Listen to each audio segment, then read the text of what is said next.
10h06 sur Direct Investisseur, nous recevons tout de suite Mathieu Driol, responsable du trading action chez Dividend. Bonjour Mathieu. Bonjour. Bonjour Mathieu. Alors on va parler avec vous de différentes choses, notamment du pétrole. C'est vrai que le pétrole, on a un beau rebond du pétrole depuis quelques temps, là, depuis plusieurs semaines.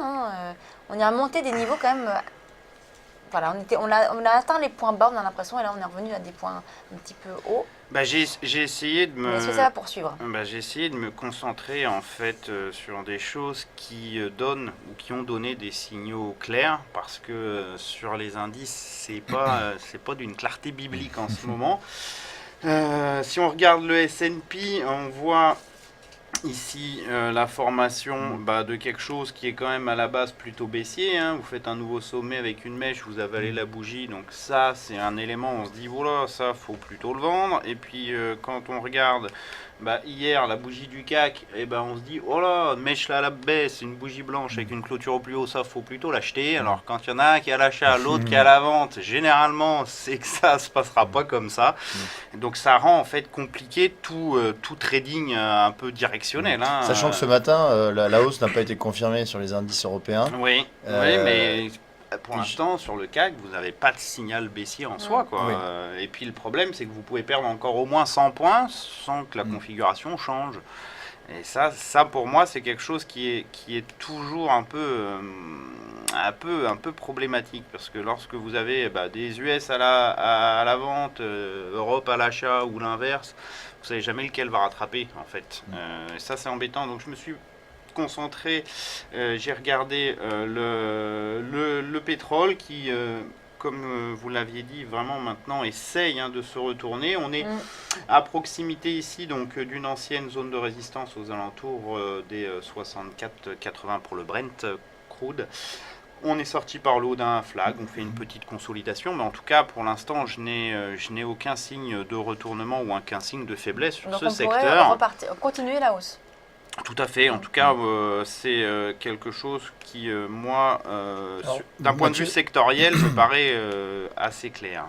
C'est vrai que sur le Brent, on a ce niveau des 65 dollars qu'il faudrait peut-être dépasser de manière significative pour accélérer à la hausse. Ouais. Sachant qu'on a un WTI qui, lui, est sorti de son intervalle de consolidation. Pareil, à l'euro-dollar près, il est peut-être un poil plus faible, mais sinon, en termes de trend, pareil, il essaye de se retourner. Et moi, ce qui est donc mécaniquement, pour faire du trading action, je me suis après concentré sur le secteur donc de l'énergie, oil and gas, qui lui aussi, vous le voyez, essaye de sortir par le haut d'un drapeau. Donc si c'est bien un drapeau, on a un potentiel haussier qui serait relativement important, puisqu'il s'agit de projeter le mât au point bas de la consolidation, donc revenir entre, on va dire, 362 et puis 376, donc on aurait un potentiel aussi assez, on va dire, un peu plus important. Au niveau des valeurs...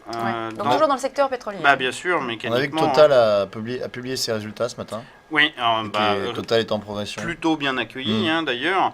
Je me suis pas forcément concentré sur les producteurs, mais plutôt sur les explorateurs de type Technip, qui, vous le voyez, a une configuration graphique qui, depuis cette zone ici, cette zone de creux entre fin décembre, début janvier, une belle impulsion, un plat, une nouvelle impulsion, toujours cette consolidation que l'on retrouve dans un drapeau. Donc ce que je peux jouer sur le Brent ou sur le secteur, je me dis que je peux le jouer sur la valeur.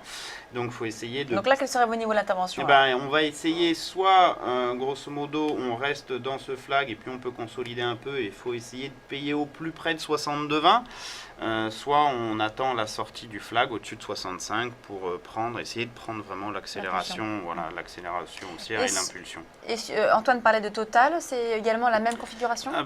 Dans le sens, pourquoi? Pas exactement pourquoi, parce qu'elle serait éventuellement déjà sortie par le haut ce matin suite...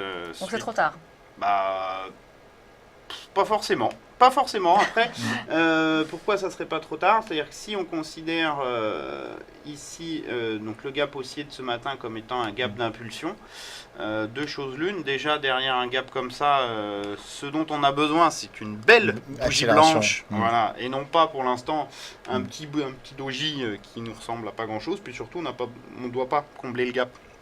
Donc d'une certaine façon, ce gap qui se situe à 50-30 ne doit pas être comblé, donc le stop est d'une certaine façon pas très très loin, donc pourquoi pas. Le seul problème sur Total, c'est pour ça que je ne l'ai pas sélectionné, c'est que vous voyez ici ce niveau à 50,40, c'est un niveau qui a très bien fonctionné en tant que résistance, et donc il y a un risque de repartir à la baisse. C'est ce qui bloque en fait d'une certaine façon Total ce matin, parce qu'effectivement vous sortez par le haut d'un flag avec un gap, c'est tout ce qu'on attend théoriquement pour avoir cette accélération. Là on ne la voit pas. C'est peut-être une question d'heure, tout simplement. On oublie Total, pardon. Est-ce qu'il y a d'autres valeurs, donc toujours dans le secteur donc oil and gas, qui, comme technique, pourraient être intéressantes? Je me suis aussi intéressé à Vallourec, donc titre qui s'est fait un petit peu amoché, voilà, j'allais pas dire massacré, mais bon, on en est quand même pas loin. Les cours sont revenus ici à proximité d'un niveau qui, moi, me paraît très intéressant, 23,50, ancienne zone de résistance qui est devenue support.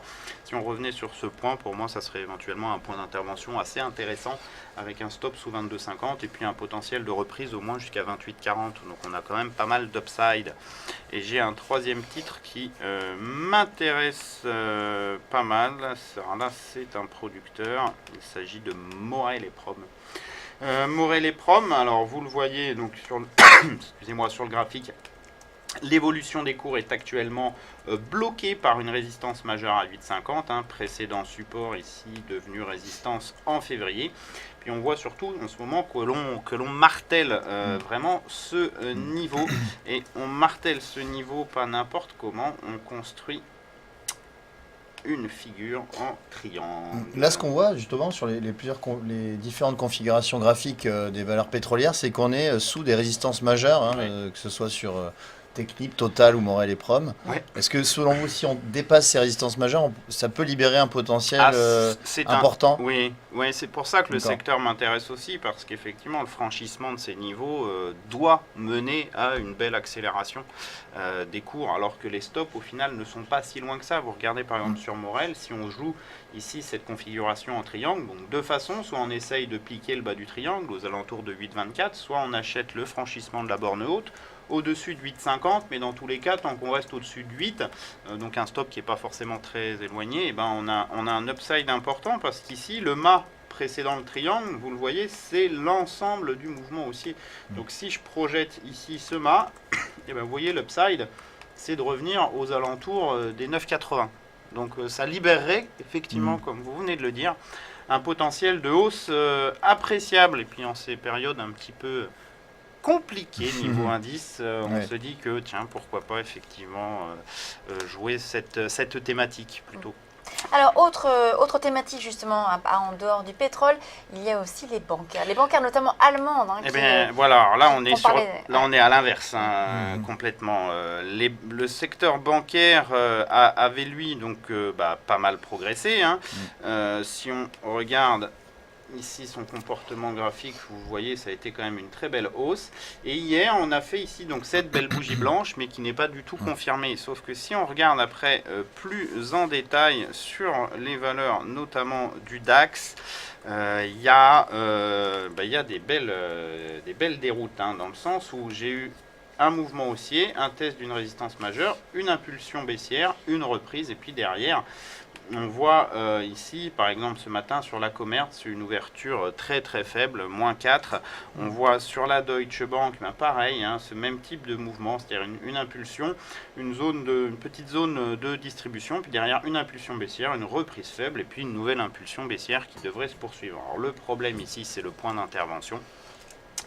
C'est qu'on a déjà quand même énormément baissé. Mais en tout cas, je ne sais pas si ça vaut le coup de traiter sur les banques en ce moment, mais si vous en avez, pour moi, vaut mieux les vendre. En tout cas, au moins s'alléger ou mécaniquement encaisser des bénéfices, parce que je ne vois pas grand monde qui serait perdant en étant long de banque. Je pense qu'il est peut-être temps de commencer solder une partie de ces lignes. Merci Mathieu Driol, donc responsable de Trading Action chez Day by Day. On marque une pause et on se retrouve dans quelques secondes.